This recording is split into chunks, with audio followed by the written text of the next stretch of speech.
This is how to get P9s in PayslipMaker.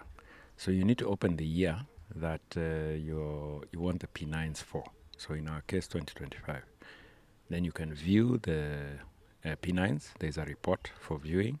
And then you have the P9 emailer, which you can use to either export to PDF alone or to export an email. So let me show you how that works. So all of it is accessed directly from Payslips. So I'm in 2025. So you can be on any month in 2025, but you have to open. So let's say, for instance, you're doing this in 2026 and the payroll opens in January 2026. You need to go back to at least December 2025 to get the ones for 2025.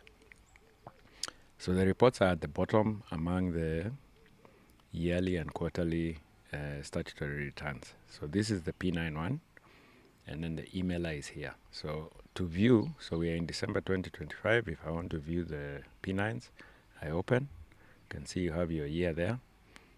This is the first person, that's their P9. To go to the next person, there's a little thing for scrolling through pages here. You can see the name has changed, and their data has changed. So just check, make sure that it looks the way you want it to look before you send to the individuals. Now it has two pages. It has the front page and the back page. This should be, I think it's automatically populated for certain things.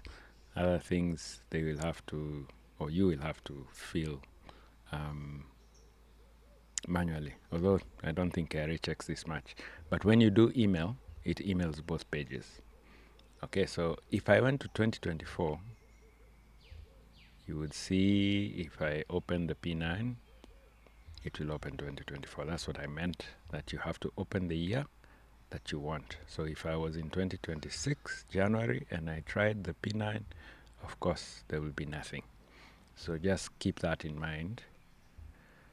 Then the emailer is opened from here. So now the emailer works in combination with Payslips. So it will give you what you've opened here. So you have to keep the Payslips open and then open the emailer like that. That's why it says here, make sure Payslips form is open on any month in the applicable year. So in our case, we are in 2025. Then the first step is to create your employee list. So you can see it's not populated. I click this.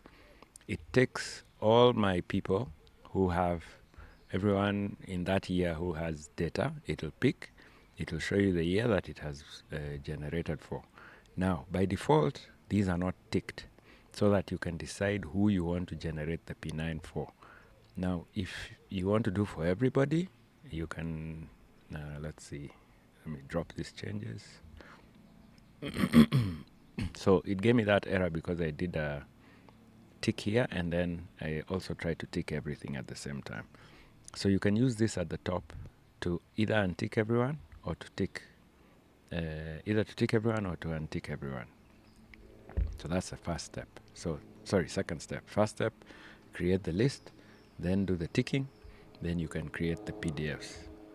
So it will tell you where the PDFs are going. So you need to keep this in mind. I think you can change that here if you wanted. Let's see. I say no,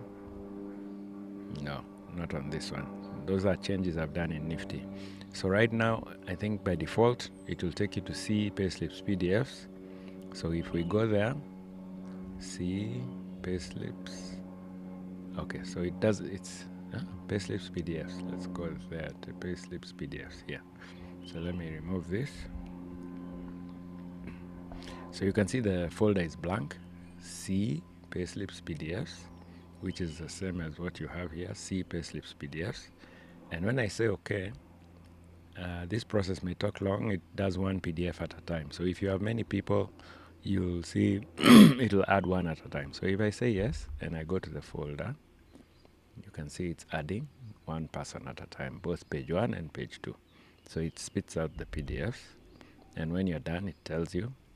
And the PDFs look exactly like they did in the view that you had. So this is, come on, open. So that's for 2025. That is Alice White. And then she has her page 2. I think, she had a car and phone benefit. So she'll get both pages. She can decide whether to print one or both. So just make sure you check all these things that they are correct.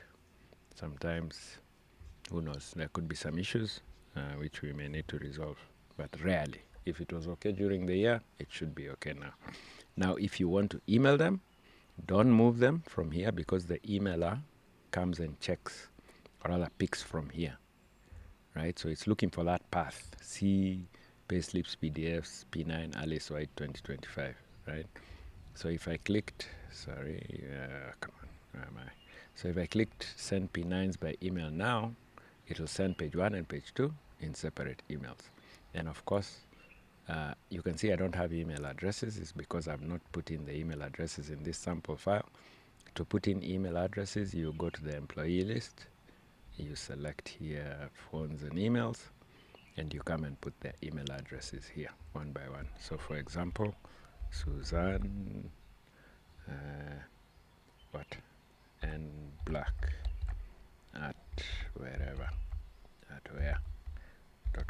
something like that. So you'll just come list one, each one, give them an email address. So now if I went back to the emailer, closed it, Payslips, emailer, create email list, now it has picked her email address. So it will pick the email addresses, and this is what it will use to send those emails.